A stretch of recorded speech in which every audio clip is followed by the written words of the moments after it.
Mon nom est Manon Héret et merci de votre présence. Après ces quelques mots, l'entrevue en visuel avec notre invité va commencer. J'aimerais vraiment apporter quelques précisions avant. D'abord, vous dire que je ne suis pas ici d'aucune façon à titre de mentorat, ni thérapeute, ni professionnel, mais bien d'un point de vue de curiosité humanitaire. Vous vous douterez aussi que je ne désire pas non plus faire la promotion d'affaires ni de produits. Parfois, durant les entrevues, il pourrait y avoir des échanges sur des sujets très délicats. Si cela réveille en vous des inconforts, que vous trouvez cela difficile et ressentez le besoin de parler et d'être entendu par quelqu'un, je vous invite à contacter les merveilleuses ressources professionnelles accessibles 24 heures sur 24 et 7 jours par semaine. Elles vous aideront à trouver une ligne directrice pour revenir à votre mieux-être. Voici quelques grands noms à retenir en cas de besoin. Écoute Entraide, Tel Jeune, Suicide Action, SOS Violence conjugale, Viol Secours et pour un médecin, Bonjour Santé. Mon invité et moi sommes ici pour une entrevue d'échange, de réflexion pour entendre le partage de situations de vie qui élèveront les consciences. Alors, bienvenue avec nous pour découvrir l'humanité, une personne à la fois, avec Tout le monde est un grand livre. Et moi, je suis prête à vous lire. Bonjour, mon nom est Manon Héret. Je suis à Tout le monde est un grand livre. Mon invité aujourd'hui, une jeune femme très active, productive, plein d'idées. Elle a eu un cheminement, comme pour tous les gens qui passent à Tout le monde est un grand livre, un cheminement qui est propre à elle, comme nous tous. Mais elle a accepté de venir jaser avec nous autres. Puis, je pense que vous la connaissez, c'est Anne-Christelle Goyer. Bienvenue, Anne-Christelle. Comment vas-tu? Salut Manon, ça va super bien, merci toi. Oui, ça va très bien. Le printemps s'annonce. On est en confinement. Euh, pour ceux qui m'ont écouté à la première, quand j'ai dit confination, là, après, j'ai fait, je sais pas, mais c'était correct. J'ai inventé un nouveau mot. Fait qu'on est en confinement et je me paye le trip d'être intervieweuse au lieu de maquilleuse à la télé. Anne-Christelle Goyer, je lui ai fait une pré-entrevue, bien sûr, pour être capable de danser avec elle dans notre dialogue. Et puis, Anne-Christelle m'a dit, bon, OK, on avait commencé avec qu'elle était née d'un mariage dysfonctionnel, comme bien des gens. Son père était parti, elle avait 1 an aussi. Mais j'aurais envie de demander à Anne-Christelle aujourd'hui, toi, la première page de ton grand livre, commence quand? Tu veux dire la première... La première page de ton grand livre à toi, là, où tu penses les histoires, les blessures qui ont fait ce que tu es devenue. Ouais, ben, je pense qu'en fait, c'est peut-être que j'étais pas trop consciente de ça, mais c'est sûr que quand ma mère était enceinte de moi, c'est sûr que le mariage commençait à pas bien aller, tu sais. Puis finalement, quand je suis née, c'est ce qui est arrivé. Mes parents se sont séparés. Mon père il est parti. Fait que déjà là, en partant, j'ai vécu l'abandon de mon père. Puis, ben ça a été la première chose que je pourrais dire qui est arrivée. C'est comme, peut-être sur le coup, je ne l'ai pas trop vraiment senti, mais c'est même encore là, les blessures d'abandon sont présentes là, dans ma vie. Fait que, Quand ta mère te portait, en fait, elle a eu un choc, elle, avec. ouais, c'est ça. Ma mère, c'est sûr que je crois qu'elle aurait voulu rester avec mon père. Je pense, parce que je peux pas parler nécessairement pour elle, mais je pense que vraiment, mon père, c'était l'homme de sa vie, là. Puis, ben, c'est ça. Moi, j'ai vraiment plus connu ma famille, mes parents ils étaient pas ensemble, tu sais.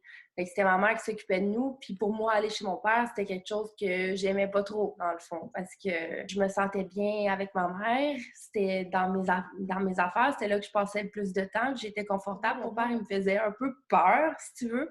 Il n'y avait pas trop le tour avec les enfants non plus, je peux dire. Mais, tu sais, je l'aimais quand même, là. C'est sûr que c'était mon C'était père. ton père, c'est ça. Oui. Puis là, tu es devenu un enfant artistique, tu me disais. Oui, Toi, tu as grandi dans l'art, quoi? Tu as grandi, t'avais-tu un milieu propice à ça? Ben, ma sœur s'amusait beaucoup avec mon frère puis moi à nous faire... dans le fond, on était des acteurs. Puis elle, Pour vrai. c'était la réalisatrice. Elle avait toujours la caméra dans les mains. On avait un armoire rempli de costumes. Puis elle disait, bon, mais toi, tu vas faire ça. Toi, tu vas faire ça. Puis elle nous dirigeait complètement. Puis nous autres, on se laissait aller complètement là-dedans. Fait qu'on faisait ce que ma sœur disait. Puis on faisait des vidéos qui étaient des films, si tu veux. On aimait ça beaucoup, beaucoup écouter les films à la maison, tu sais. Puis ma sœur, elle aimait ça de nous diriger, puis nous dire quoi faire, puis nous autres, on l'écoutait, tu sais. Fait que, puis on s'amusait bien gros là-dedans. Puis par la suite, j'ai beaucoup dessiné aussi. Je faisais de la couture, je faisais de l'art, si tu veux, en dessin et à l'école et pour le plaisir.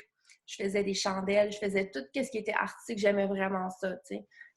Fait que voilà, j'aimais les vêtements, j'aimais faire avec ma soeur des photos, des films, des petits films, là, tu sais, si tu veux, on faisait ça pour le fun. T'es habile de tes mains, là. Oui, oui. Habile de mes mains, puis aussi, on aimait ça créer des choses, puis on aimait ça, tu sais, on écoutait beaucoup aussi des François Pérusse, tout ça, puis mon frère puis moi, on s'enregistrait comme si on faisait de la radio, puis des choses comme ça. C'était vraiment fun. Ouais. Fait que c'était ça, tout le temps, c'est ça, les dessins, mais ça avait tout le temps rapport avec l'art, dans le fond. T'as un frère, une sœur? Un frère, une sœur plus vieux que moi, oui. OK, fait que t'es le petit nounou de la famille. Oui. T'as été très proche de ta grand-mère, Anne-Christelle. Dis-moi donc, elle t'a montré quoi, elle, de spécial? Ben ma grand-mère, écoute, oui, j'étais vraiment, vraiment très proche et c'est dommage aujourd'hui, elle fait plus partie de notre monde, là. Mais bon, elle habitait sur ma rue quand j'étais très jeune. Puis j'étais tout le temps rendue chez elle et on s'entendait super bien. Puis elle aimait beaucoup les mêmes choses que moi. Puis j'aimais plutôt les mêmes choses qu'elle. On était très féminine. Elle aimait beaucoup les beaux vêtements, ce qui fitait ensemble. Puis elle aimait faire de la couture. Donc, j'ai appris à coudre avec ma grand-mère, à tricoter. Ouais. Elle m'a appris à faire certaines choses à la cuisine, tout ça. Mais ouais, j'avais beaucoup de plaisir avec elle. Mais vraiment, la couture, c'est elle qui m'a donné le goût à ça. Quoique aujourd'hui, je pourrais dire, c'est pas quelque chose que j'aime vraiment faire. J'aimais créer, tout simplement. Mais tu sais, coudre pour coudre, non, j'ai pas de machine à coudre, puis j'aime pas ça plus qu'il faut. Mais t'aimais quand même ça parce qu'il faut savoir qu'Anne-Christelle a eu, ou peut-être a encore, je pense pas là, hein, au niveau des maillots, des sous-vêtements, une ligne extraordinaire. C'était d'une qualité. Et plus tard, j'ai fait mes études en gestion de production de vêtements. OK? J'ai pas en design, tout ça. Fait que non, j'ai pas fait partie vraiment de la création. J'avais une équipe qui le faisait pour moi. Mais tu vois, contrairement à ce que j'ai pensé, j'aime beaucoup, beaucoup le fashion. J'adore les beaux vêtements, tout ça. Mais le faire, parce que faut se le dire, nous autres, ben, ma compagnie, c'était vraiment faire local. Même si on achetait les tissus en Europe, puis tout ça, on faisait vraiment à Montréal. Tout le développement puis la création était faite à Montréal. C'est sûr que les prix sont pas les mêmes que quand tu achètes des chats tout faits en Chine. De toute façon, de faire la création à Z, comme on le sait dans le vêtement, c'est toujours en changement. C'est quelque chose qui est pour moi qui se retrouvait à être un travail de bureau que je détestais finalement. Moi, j'aime beaucoup la liberté. Et finalement, même si j'aimais beaucoup le vêtement, tout ça, la création de tout ça, de tout le temps être dans ce travail-là, je n'ai pas aimé ça du tout. Fait que je remercie la vie de m'avoir fait changer de chemin pour moi. Mais j'en achète quand même, mais c'est pas moi qui va le faire, ça c'est sûr. Parce que j'étais contre l'idée de juste acheter quelque chose de déjà fait en Chine pour le revendre. C'est quelque chose qui se fait, qu'on voit, que je pourrais...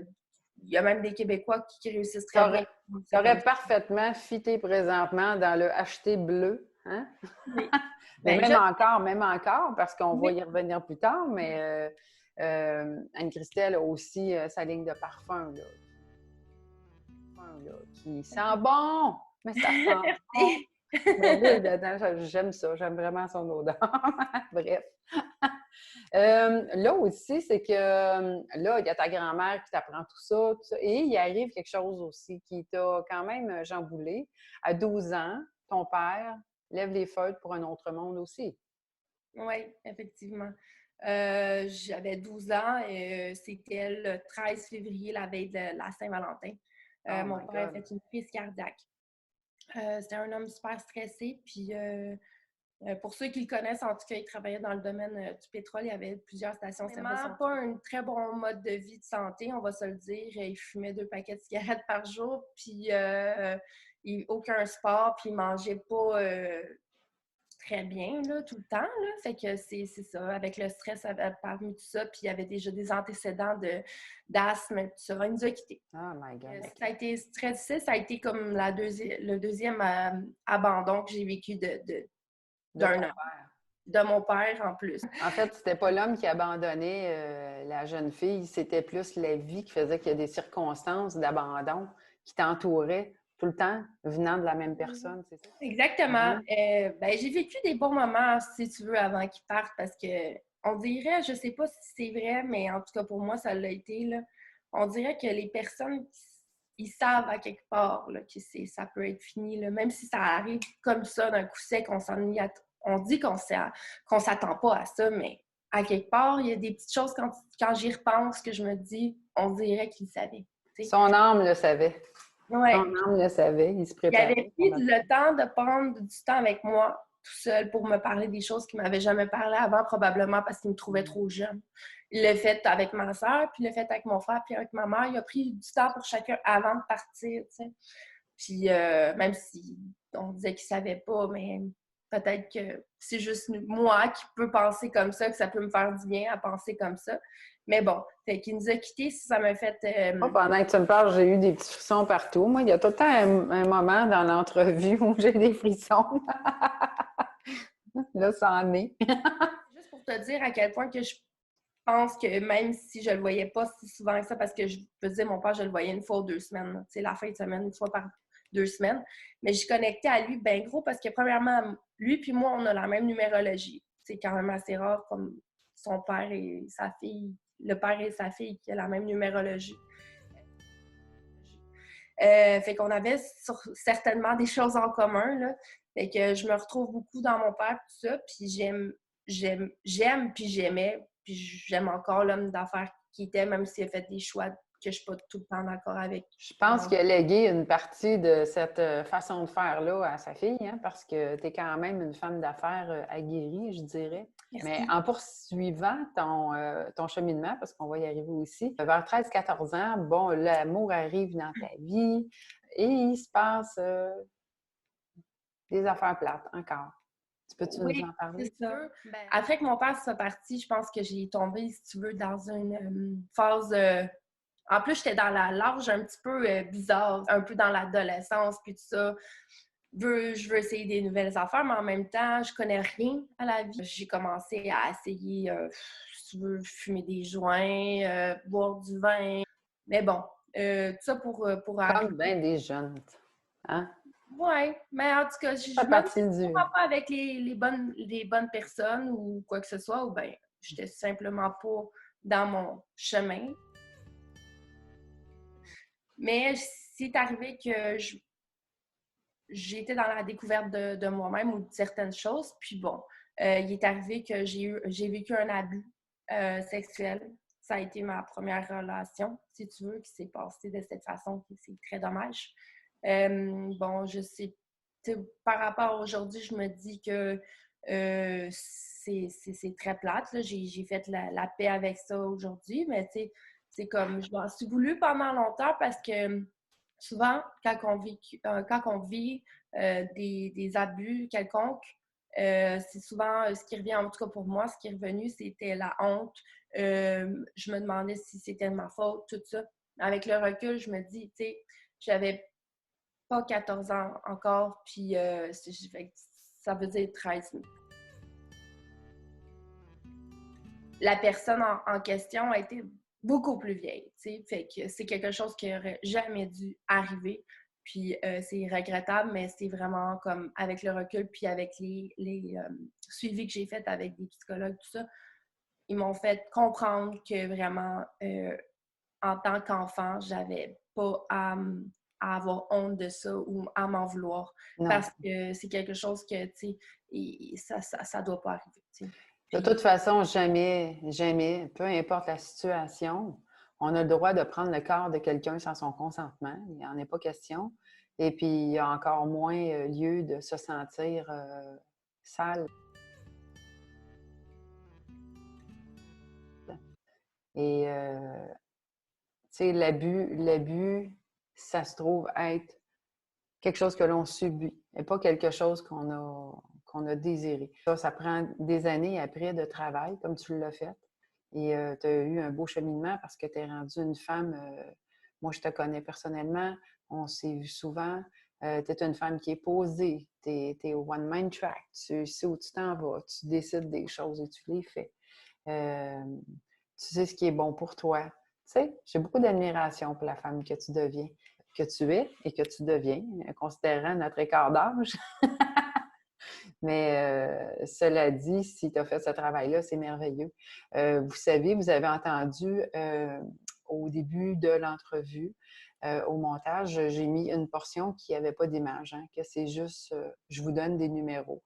Si ce qu'Anne-Christelle vous parle aujourd'hui, ça vous fait pleurer, que ça vous rend malheureux, que ça vous ramène quelque part, j'ai donné des noms au début, des associations que vous pouvez téléphoner pour recevoir de l'aide immédiatement. Alors, vous le faites tout simplement.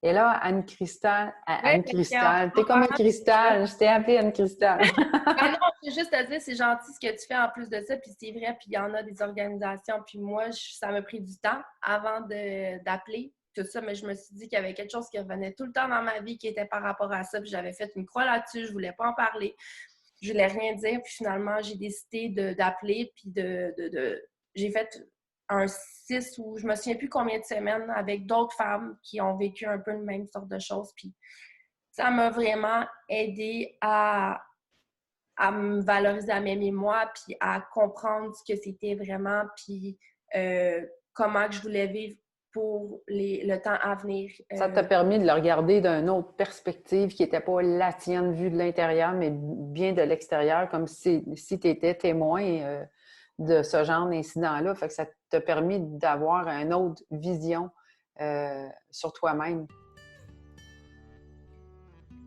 Oui, mais c'est ça.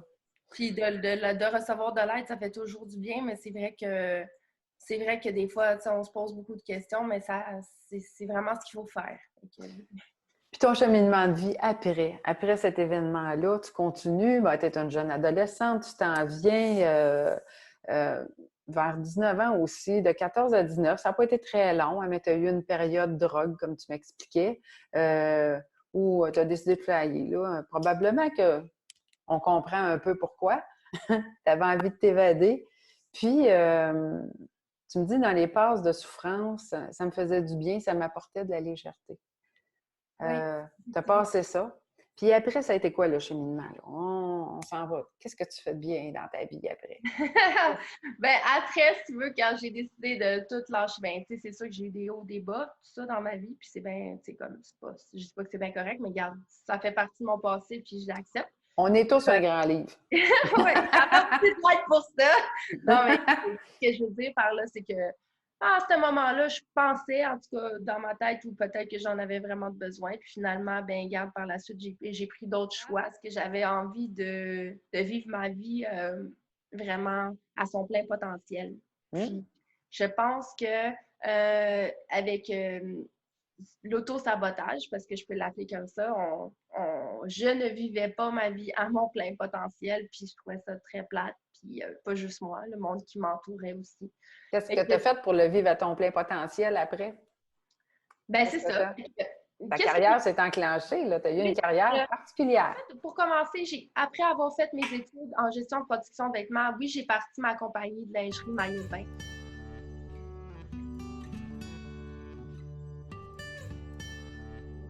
Qui m'a apporté beaucoup d'expérience. Je peux pas le cacher. J'ai dit plutôt que j'ai pas aimé l'expérience parce que j'aimais pas ça, faire la création, tout ça. C'est un travail de bureau. J'aimais plutôt la liberté.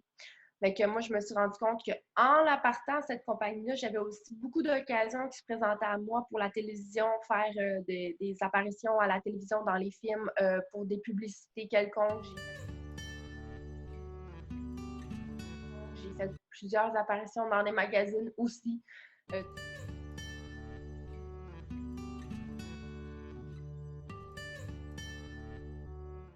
c'est quelque chose qui me As-tu fait envie de nous en parler de ce que tu as fait dans les magazines? oui. Ben, après mon école en gestion de production de vêtements, tu vois, j'avais plusieurs amis qui avaient fait des magazines, tout ça, puis j'étais un petit peu.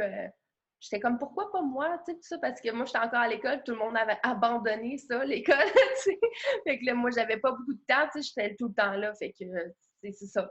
Fait qu'après ça, j'avais voulu, puis tu vois, la première fois, je voulais être pris pour une annonce publicitaire, puis j'avais été refusée. Puis quand j'avais été au casting, elle m'a dit, coudonc, t'as pris du poids, tout ça, parce que moi, ça a été ma vie, hein, up and down, mince, un peu plus grosse, tout ça, ben pas, en tout cas, whatever. Mais bon, je m'étais fait refuser à cause de mon poids. Puis ça m'avait fait vraiment beaucoup de peine. Puis après ça, je me suis dit, ah, et regarde, j'avais un photographe qui était à Toronto que je voulais vraiment faire des photos avec lui. Je le trouvais extraordinaire. Il faisait beaucoup de photos pour plusieurs magazines, dont Playboy. Puis je me suis dit, je veux le rencontrer, tu sais. Fait que là, j'étais allée là-bas, je me suis rendue là-bas en voiture, tout ça. J'ai fait un photoshoot avec lui. Puis il m'a dit, c'est comme que la vie est tellement bien faite des fois. Tu sais, il m'a dit, Christelle, t'es la plus belle femme que j'ai jamais vue de ma vie. Je sais pas s'il le pense encore, mais à ce moment-là, il m'a dit ça. Puis j'étais vraiment contente qu'un homme qui voyait autant de belles femmes dans sa vie pouvait me dire quelque chose comme ça. Tu sais, j'étais flattée de ça m'a comme remonté le moral. C'était comme quand même le compliment extraordinaire pour la jeune fille que tu as été. Puis il m'a dit, en plus, sais-tu quoi? Demain, il y a un casting pour Playboy. Ils vont choisir les nouvelles femmes qui vont apparaître dans le magazine sur le cover, puis dans l'intérieur. Vite de même, là. Vite comme ça, il a dit, c'est comme ça arrive. Manon, j'avais aucune idée, OK? C'était pas prévu, ça. Fait que là, moi, je me dis, ben pourquoi pas? Je suis là, tu sais. Et qui dit, par exemple, il T'as fallait... quel âge à ce moment-là? J'avais peut-être 22, quelque chose comme ça. Bon. OK. Fait que là, je me dis, OK, je vais y aller, tout ça, mais il fallait être enregistré, avoir pris une place à l'avance, tout ça, pour pouvoir faire partie. Mais je me suis dit, pas grave, je vais y aller quand même.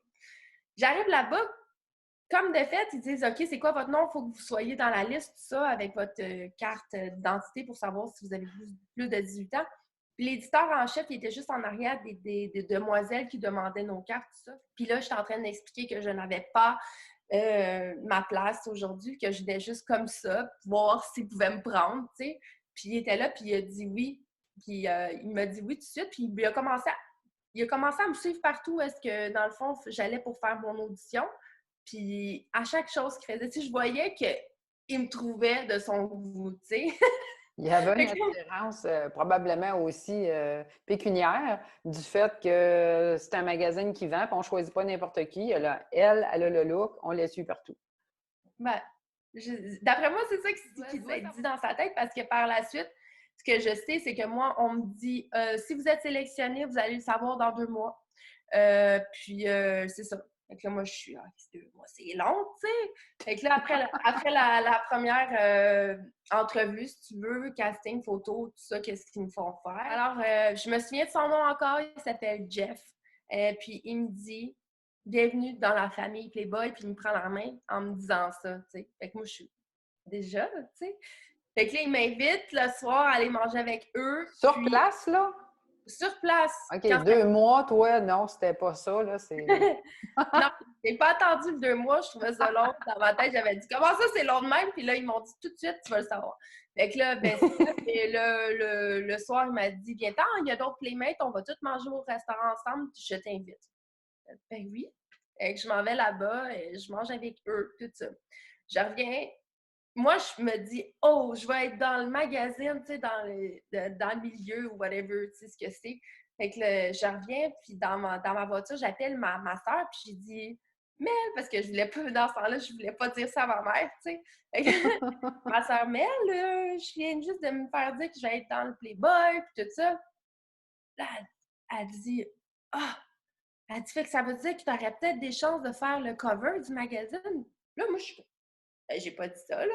Mais comme, ben oui, là, pense-y, peut-être que tu vas pouvoir. Fait que là, moi, je commençais à me dire, hein, peut-être que je pourrais, tu sais. Fait que ça a comme switché dans ma tête. Finalement, c'est ça qui est arrivé. j'ai fait les photos, puis il avait dit écoute, si les photos sont assez belles, on va te mettre sur le cover. Ils m'ont mis sur le cover du magazine. Ben, en fait, j'ai été sur le cover du magazine, puis aussi sur le cover des plus belles femmes du Canada.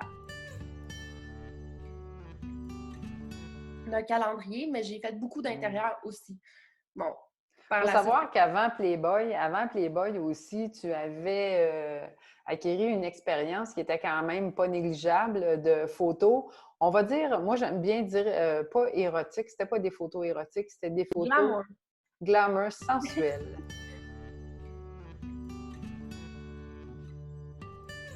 J'ai toujours trouvé ça beau, puis il y a plusieurs artistes, puis des femmes de carrière qui ont fait ça aussi, que j'ai trouvé très belle, puis je me disais, j'aimerais ça moi aussi un jour, tu sais. Fait que, bon, c'est arrivé, puis par la suite, ben c'est ça qui m'a fait... je me suis dit, moi, je suis dans le monde de la lingerie, du maillot. C'est pour ça que j'ai décidé de partir de compagnie-là, parce que moi, je me disais, si ces modèles-là là, en vendaient des maillots puis des lingeries, moi, je les trouve tellement belles. Si elles avaient leur propre compagnie, j'en achèterais. Puis, j'en avais jamais vu, tu sais, comme par exemple, les modèles que moi, je regardais. Oh oui, ils étaient modèles pour certaines compagnies, mais ils n'avaient pas leur propre. C'est là que l'idée a germé en toi de pouvoir faire d'une pierre deux coups. Donc, la femme d'affaires que je disais qu'Anne-Christelle est, c'était, ben on va faire de l'argent en faisant des photos parce que je suis payée pour les faire. Et du coup, pourquoi que je ne vendrais pas mes propres maillots et ma lingerie? C'est ça, exactement. Ça a été toute une aventure. Comme j'ai dit tantôt, c'était pas vraiment aussi glamour que j'aurais voulu. Puis c'est vraiment, tu sais, quand on commence quelque chose, c'était de me demander si c'est-tu vraiment ça que je veux faire. Puis finalement, la réponse était non. J'ai continué dans la création, mais dans le parfum. Comme tu sais, Manon, et que tu aimes le parfum, je suis contente de ça, merci. C'est quelque chose d'un parfum que je ne suis pas obligée de refaire à chaque mois. Je peux en rajouter dans ma collection si j'ai envie. Mais c'est quelque chose de particulier quand j'ai eu la bouteille. Toute la boîte, c'est la numérologie. Vous avez parlé de numérologie tantôt. Elle adore ça. Elle est un 8. Elle a fait le 8 de l'infini. C'est magnifique. C'est vraiment magnifique. Il fallait que j'en parle. J'aime trop ta boîte. J'aime ton parfum. J'aime ton produit, finalement. Je me suis... Il te reflète bien parce que Anne-Christelle est aussi une femme qui est très spirituelle. À n'en pas douter, je peux vous le dire. Alors, c'est tout comme c'est un processus. Hein? Son 8, c'est vraiment ce processus-là. Elle aime ça, l'infinité. C'est pour ça qu'elle l'a choisi. C'est sa numérologie. C'est magnifique. Regarde, de le pop en plus. Oui, c'est vrai. Le 8, l'infini, pour moi, c'est quelque chose qui me parle beaucoup. Puis avant même de savoir que j'étais un 8, il faut le savoir, j'aimais, c'était mon chiffre préféré. Puis par la suite, j'ai découvert que moi, que mon père, nous étions un 8. Puis j'ai découvert aussi par la suite que le 8 était très populaire aussi. Et je me suis dit, pourquoi pas en profiter de ça? Puis je me suis inspirée du tableau d'Einstein pour faire tous les calculs qui sont sur la boîte. C'est comme un peu le tableau d'Einstein, c'est E égale MC2. Bon, mais c'est un peu ça pour finir que ça égale 8. Moi, je vais vous la montrer, cette boîte-là. Vous comprendrez que je l'avais avec moi, cette petite boîte. J'ai envie de vous la montrer. Alors, voici. Si tu veux en parler du tableau d'Einstein, ça. Oui, c'est ça. En fait, tous les calculs de ma date de naissance sont écrits sur la boîte pour finalement que ça égale 8. C'est inspiré par le tableau d'Einstein, comme je dis. Puis à l'intérieur, si vous avez vu, c'est vraiment... Moi, ce que je veux offrir aux femmes comme message aussi, c'est vraiment la confiance en soi. C'est là-dessus que moi, j'ai le plus à travailler dans ma vie, OK? Puis je pense que la confiance en soi, c'est tellement quelque chose d'important. Beaucoup plus que qu'est-ce qu'on peut penser, j'imagine, là. Puis, En fait, Même il n'y a pas d'avancée, il n'y a pas d'avancée sans confiance en soi. Je pense qu'on a besoin d'avoir une confiance en soi pour euh, décider de mettre les pieds ou les mains dans, tu sais, on met le oui, pied dans une situation ou les mains à la pâte pour faire quelque chose, mais il faut qu'on soit décidé. Ça prend cette confiance en soi-là, un petit peu au moins, en tout cas, pour ouvrir la un petit peu. Mais même celles qui en ont ou qui disent qu'ils en ont toujours besoin de motivation, d'encouragement. Puis c'est ce que la compagnie Anne-Christelle Parfum veut faire en sorte de pouvoir donner parce que moi, j'adore ça, la motivation, la confiance en ça. Fait que juste quand tu vois, tu as ouvert la boîte, on voit un message qui s'adresse directement à la personne qui a le parfum. Bien, c'est une description de la femme en confiance, puis à la fin, c'est vraiment, je dis, cette femme, c'est toi. Donc, pour moi, c'est quelque chose, un petit détail, mais important pour partager ça avec les gens qui aiment ça aussi, parce que j'imagine si tu achètes ou si tu te procures ce parfum-là, c'est parce que tu aimes le message que je veux passer. Puis moi, c'est ça, c'est un message de confiance en soi. T'es merveilleuse, t'es très, très merveilleuse. On voit que tu fais la paix avec toi et tout ça. Maintenant, on va finir l'entrevue, mais avec quelque chose de où tu es rendue, parce que là, Anne-Christelle n'arrête jamais. J'en connais des gens comme ça. Mais Oui. on est tout le temps plein de projets, mais Anne-Christelle a un autre, mais grand projet. Puis quand même, l'effort qu'elle a mis pour y arriver, comme d'habitude, c'est une femme qui ne lâche pas le morceau. Tu sais, quand elle veut te parler, elle t'appelle. Elle t'appelle, elle t'appelle, elle t'appelle. Elle veut te parler. Anne-Christelle, quand elle veut quelque chose, elle est comme ça. Ben soyez comme ça, parce que c'est le même que ça l'arrive. Sa belle spiritualité l'a toujours fait avancer, tu sais, comme que les choses soient magiques, comme elle disait. Elle aime ça faire arriver des choses magiques. Elle est contente quand ça l'arrive en plus. Mais là, tu es dans un nouveau et grand projet et tu as fait quelque chose de Ah, elle a tout vendu, son appartement, ses meubles, son auto, pour changer de vie et de pays pour réussir à faire ce qu'elle fait. Parle-moi-en. Ben, en fait, c'est, je me suis inscrite à un cours pour améliorer les talents d'actrice que je peux avoir et puis m'ouvrir les portes à l'extérieur où est-ce que, dans le fond, tout le monde sait où est-ce que ça se passe. C'est à Hollywood. Fait que je me dis pourquoi pas. Rien de moins. Rien de moins. Exactement. Mais dommage en ce moment à cause du confinement. Regarde, la vie est bien faite. J'apprécie tout ce qui se passe ou pas dans ma vie parce que je me dis c'est comme ça puis ça doit être comme ça. Mais sauf que mon but, c'est vraiment d'aller là-bas aux États-Unis. Je me suis inscrite à un cours pour pouvoir améliorer mes capacités à être actrice et puis tout simplement devenir meilleure parce que dernièrement, j'ai été j'ai été acceptée à faire certains films ou quoi que ce soit avec des personnes que j'adore, tout ça. Comme Xavier Dolan, j'ai travaillé puis dans le dernier film de Lee Daniels aussi. Puis j'adore l'expérience, j'adore ça. C'est vraiment ça que j'aime beaucoup. Ça, les photos, tout ça. On s'entend, moi, je peux pas dire que je serai jamais une mannequin, puis de toute façon, c'est trop tard, là. Mais j'ai pas ce qu'il faut, puis c'est correct, je l'accepte de toute façon. Mais sauf que qu'est-ce que j'aime vraiment beaucoup, T'as autre c'est chose. Hein? oui, c'est ça. C'est les films, le cinéma, la publicité, tout ça, c'est quelque chose que j'adore. J'ai toujours aimé ça. Je suis pas une lève-tôt, mais pour ça, je peux me lever très tôt. Regarde, pas de problème. Quand on aime ce qu'on fait, puis je me dis, je veux laisser la chance à ça. Puis peu importe, après ça, tu le sais, Manon, puis comme les gens qui écoutent sûrement ça, vous êtes spirituels, vous devriez savoir, quand finalement tu essaies de faire quelque chose, si c'est ça qu'il faut qui arrive, ça va arriver. Puis si c'est autre chose, bien, il y a d'autres portes qui vont s'ouvrir, puis c'est correct, mais il faut aller vers qu'est-ce qu'on aime, puis moi, c'est ça que j'aime. Et je me suis inscrite à l'école là-bas. J'emmène mon chien avec moi, tout ça, mais là, pour l'instant, j'étais supposée de partir là, en début mai. Puis finalement, ben, c'est repoussé, évidemment. Mais sauf que j'abandonne pas cette idée-là. Je veux absolument le faire, puis je vais le Tu faire. avais déjà tout prévu. Écoute, tes choses sont vendues, ton appartement est loué, ton cours est payé. Je veux dire, quand je vous dis qu'elle fait quelque chose, elle le fait, là. Pas un peu, là, elle le fait pas à moitié. Elle y va. Puis c'est sa grande force. Alors, vous voyez qu'on peut on peut partir comme a dit Anne-Christelle, on suit notre chemin, on part de rien des fois, puis on s'en vient, puis on arrive à des grandes choses par la croyance des choses. Parce qu'elle y croit à ces choses.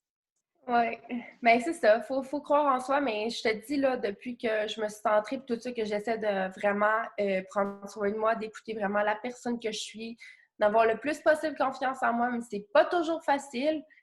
Puis de faire qu'est-ce que mon cœur, puis qu'est-ce que moi, la Anne-Christelle veut vraiment, d'écouter ça, puis de mettre les actions, parce que ça se fait pas tout seul, hein? Non. C'est bien beau tout ça, croire que ça va nous arriver, tout ça, mais sauf qu'il faut que je fasse les actions moi.